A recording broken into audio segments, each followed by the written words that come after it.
ନମସ୍କାର ଦର୍ଶକ ବନ୍ଧୁ। କେଦାରଗୌରୀ ସିରିଏଲରେ ଦେଖିବାକୁ ପାଇବେ ଯେ ଆଜି ମାଧବୀ ଦିବ୍ୟାଙ୍କଠାରୁ ଗୋଟେ ଶକ୍ତ ଝଟକା ପାଇବ।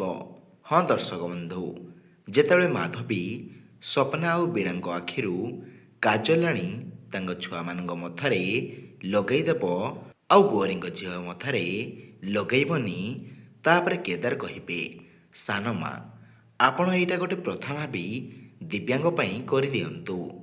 ତାପରେ ମାଧବୀ ହଁ କହି ଗୌରୀଙ୍କଠାରୁ କାଜଲ ଆଣି ଦିବ୍ୟାର ମଥାରେ ଲଗାଇବାକୁ ଯାଉଥିବ।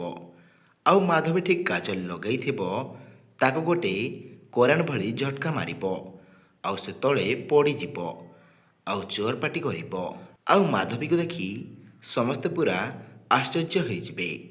ତ ସାଙ୍ଗମାନେ, ମାଧବୀ ପାନେ ଖାଇବା ଦେଖି ଯାହାକୁ ଯାହାକୁ ଭଲ ଲାଗିଲା ସେମାନେ ଭିଡ଼ିଓ ଗୋଟେ ଲାଇକ୍ କରିଦିଅନ୍ତୁ।